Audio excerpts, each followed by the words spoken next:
Hello guys, welcome back আরো একটি নতুন ভিডিওতে। আজকে এসেছি হচ্ছে এক্সট্রিম 125 আর এর প্রথম সার্ভিসটি নেওয়ার জন্য। তো তোমরা ভিডিওতে দেখতে থাকো। তো সার্ভিসিং এ যখন আপনি আপনার বাইকটি নিয়ে যাবেন তখন সবার আগে ওনারা কি করেন, বাইকটি আগে ওয়াশ করে দেন। তো দেখতে পাচ্ছ এখানে আমার বাইকটি এখন ওয়াশ করা হচ্ছে।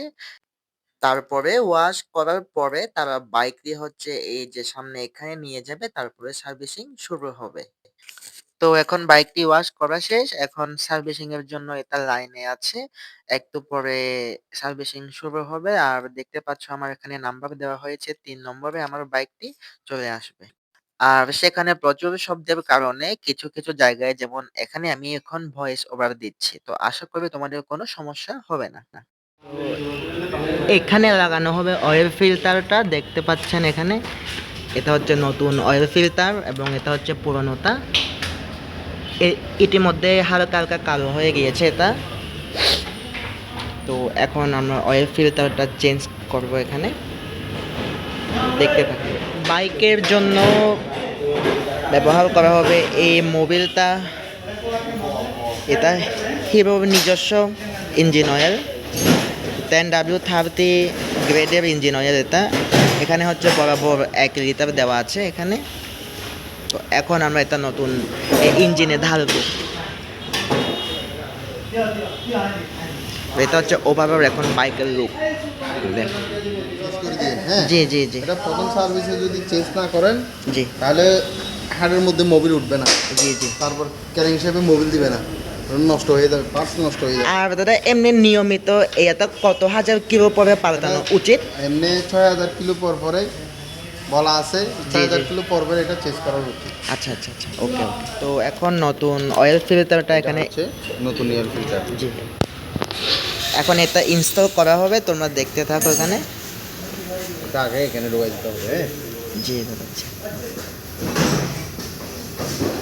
একটু নতুন অয়েল দিয়ে ভিজে দিতে হয়। তা আমি আমাদের অয়েলটা খুলে নিই একটু। তো এখানে টেকনিশিয়ান ভাই বললেন যে নতুন অয়েল ফিল্টার লাগানোর আগে নতুন ইঞ্জিন অয়েল দিয়ে এভাবে হালকা ভিজিয়ে নেওয়া উচিত। আর তিনি এসব বলে আমাকে মানে বোঝালেন। তারপরে তিনি অয়েল ফিল্টারটা লাগিয়ে দিলেন এবং নাট বল্টুগুলো টাইট করে দিলেন। তো উনি যথেষ্ট ভালো আমাকে বুঝিয়ে সবকিছু মানে বলেছেন, যাতে আমি আপনাদেরকেও সুন্দরভাবে বোঝাতে পারি। আর প্রথম সার্ভিসে হচ্ছে জাস্ট এই দুইটাই প্রধান কাজ, ইঞ্জিন অয়েল পাল্টানো, তারপরে হচ্ছে অয়েল ফিল্টারটা। আর বাদবাকি যদি কোনো সমস্যা আপনারা ফেস করে থাকেন তাহলে আপনারা টেকনিশিয়ানদের বলবেন, ওনারা সুন্দর করে আপনাদের সমস্যাগুলো শুনে সমাধান করার চেষ্টা করবেন। তো এই হচ্ছে প্রথম সার্ভিসের অবস্থা। তো এখন দেখতে পাচ্ছ ইঞ্জিন অয়েল ঢালা হচ্ছে আমার বাইকে। এখানে হচ্ছে বরাবর 1 লিটার এবং গ্রেডটা হচ্ছে 10W30। তো ইঞ্জিন অয়েল ঢালা শেষ এবং তারপরে এখন তিনি ঢাকনাটা বন্ধ করে দিবেন। এই যে এই জায়গাটা দেখতে পাচ্ছ, এটা একটা ব্যাড সাইড। আমি বলেছিলাম যে এখানে জং ধরে গেছে, কিন্তু উনি বললেন যে আসলে এটা তো এক্সট্রা লাগানো হয়েছে একটা লোহা, তো তাই এই জংটা ধরা হয়েছে আর কি। যদি এখানে কোনো কিছু লাগানো হয় তখন জংটা ধরবে না। তো এখন বাইকটির প্রাথমিক কাজগুলো কমপ্লিট, ইঞ্জিন অয়েল পাল্টানো এবং অয়েল ফিল্টার পাল্টানো। তো এখন দেখতে পাচ্ছ এখানে হচ্ছে বাইকটিতে পালিশ করা হয়েছে। তো একটু পরে সেটা কাপড় দিয়ে মোছা হবে। আর এর উপরে হচ্ছে চেনের টেনশনটা ঠিক আছে কিনা তিনি চেক করবেন এবং তারপরে বাদবাকি আনুষঙ্গিক কাজগুলোও কমপ্লিট করা হবে। তারপর টেকনিশিয়ান ভাই চেনের পিনিয়ামটা একটু দেখলেন, সামনেরটা এবং পিছনেরটা এবং চাকাটা একটু ঘুরিয়ে তিনি চেক করলেন যে আমার চেনের টেনশন ঠিক আছে কিনা এবং তিনি বললেন যে ওকে। তো চেনের কাজ শেষ করার পরে তিনি আমার বাইকের স্পার্ক প্লাগটা দেখলেন এবং স্পার্ক প্লাগটা দেখে অবস্থা যেহেতু ভালোই আছে তাই তিনি একটু মুছে আবার সেখানে লাগিয়ে দিলেন। তো স্পার্ক প্লাগের কাজ শেষ করার পরে এখন উনার কাজ হচ্ছে আমার বাইকের এয়ার ফিল্টারটা ঠিক আছে কিনা সেটা দেখা। আর উনি যেহেতু অনেক যত্ন সহকারে কাজগুলো করতেছিলেন, আমারও ভালো লেগেছিল, তাই আমি ভাইয়াকে দিলাম একটা বিগ থামস আপ। তো দেখতে পাচ্ছ এয়ার ফিল্টারটা কিন্তু মোটামুটি অনেক পরিষ্কার বা ক্লিন আছে, আর এখানে তেমন কাজ নেই, তাই তিনি সেটা আবার সুন্দর করে এখন লাগিয়ে দিলেন। তো গাইস আমার ১ম সার্ভিসের কাজ কিন্তু এখানেই শেষ হয়ে গিয়েছিল।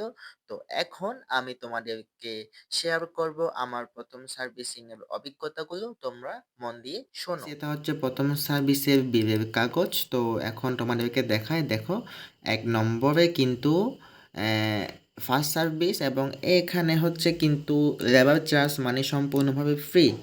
তারপরে হচ্ছে এখানে যে ২ টা আমাকে পাল্টাতে হয়েছে একটা হচ্ছে অয়েল ফিল্টার এবং সেটা হচ্ছে 250 এবং আরেকটা হচ্ছে যে আমার হিরো 40+ 10W30 এসএল মানে কি ইঞ্জিন অয়েল ১ লিটারের সেটার দাম পড়েছে হচ্ছে 665।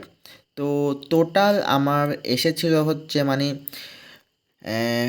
৮০০ নাকি ৯০০ কত এবং আমি 5% ডিসকাউন্টে আমার এটা হচ্ছে প্রথম সার্ভিসের কস্ট 857 বিডিটি। তো তোমরা যদি যাও এখন যদি এই অফারটা চলতে থাকে তোমরাও ঠিক সেম প্রাইসে প্রথম সার্ভিসটি কমপ্লিট করতে পারবে। তো গাইস এখন প্রথম সার্ভিসের অভিজ্ঞতা যদি বলি আমার কাছে ব্যক্তিগতভাবে ভালো লেগেছে। আমি 8/10 দিব। প্রথমত হচ্ছে যে শুধু আমাকে না যারা গিয়েছিল সবাইকে হচ্ছে নাস্তা পানি দেওয়া হয়েছিল একটা 250 ml মোজো এবং সেই সঙ্গে একটা কেক এবং ১ প্যাকেট বিস্কিট। তো সেই সঙ্গে হচ্ছে ব্যবহারও যথেষ্ট ভালো ছিল এবং আমি বলেছিলাম যে আমি ভিডিও বানাতে পারবো কি না মানে বললেন যে ঠিক আছে ভাইয়া বানানো সমস্যা নাই। আর হচ্ছে যে সার্ভিসিংয়ের ক্ষেত্রে আমি আমার সমস্যাগুলোকেও বলেছিলাম আর তিনি আমার কথা শুনেছিলেন এবং তিনি সেভাবে কাজটা করেছিলেন। তারপরে হচ্ছে গাইস আমার কোন কোন সমস্যাগুলো দেখা দিয়েছিল। তো প্রথমত হচ্ছে গিয়ার শিফটিংটা একটু শক্ত ছিল ১ আর ২ গিয়ারের ডাউন শিফটে এবং অনেক সময় আপ শিফট করতে একটু আটকে যেত। তো ওই সমস্যাটা কিন্তু প্রথম সার্ভিসের পরে ঠিক হয়ে গিয়েছে। আর দ্বিতীয় যেটা হচ্ছে সেটা অনেকে পেয়েছেন যে মানে ওই ইঞ্জিনটা বন্ধ করার পরে একটা ইঞ্জিনের ভিতর থেকে টিক টিক টিক টিক আওয়াজ হয়। ওইটা আমি যতটুকু শুনেছি বা যতটুকু জানি ওইটা হচ্ছে হিরোর সব বাইকের মানে জাতীয় সমস্যা। ওইটা ততটা মানে খুব প্রবলেম না এবং আমার ওইটা এখনও আছে। সেটা ১-২ মিনিট পরে আবার ঠিক হয়ে যায়। তাই ওইটা নিয়ে আপনারা চিন্তা করবেন না। তারপরে তৃতীয় যেটি আমি ফেস করেছি সেটা হচ্ছে সাসপেনশন ভালো তবে সামনেরটা একটু হার্ড।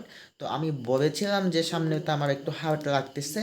তো উনি বলেন যে এখনও তো নতুন আপনি চালায় দেখেন ১-২ হাজার কিমি দেন তারপরে সেটা আস্তে আস্তে সফট হয়ে যাবে। তো আমি সাসপেনশনটা আশা করি সামনে দ্বিতীয় বা তৃতীয় সার্ভিসের পরে সেটা আরও সফট হবে। তো এই হচ্ছে অবস্থা। গাইস আজকের ভিডিওটা হচ্ছে প্রথম সার্ভিসের অভিজ্ঞতা নিয়ে। তো আশা করি তোমাদের ভালো লেগেছে এবং যাদের একটু কনফিউশনে ছিল তাদেরও আই হোপ যে তোমরা অনেক কিছু বুঝতে পারবে এবং আমি হলাম বাংলাদেশের মধ্যে সর্বপ্রথম সার্ভিস মানে নেওয়া এক্সট্রিম 125R-এর। তো এটা আমার জন্য একটা কি মানে ভালো বা আমার একটু মানে আনন্দ হচ্ছে। তো যাই হোক গাইস আমার ভিডিওগুলো যদি তোমাদের ভালো লেগে থাকে তাহলে লাইক কমেন্ট এবং অবশ্যই সাবস্ক্রাইব করে আমার পাশে থেকো। আমার চ্যানেলটি কোনো ছোট গ্রো করতে একটু সাহায্য করো এই ছোট ভাইকে। তো যাই হোক দেখা হবে পরবর্তী ভিডিওতে। ততক্ষণ সবাই ভালো থেকো সুস্থ থেকো দেখা হবে নেক্সট ব্লগে ভিডিওতে। Bye bye.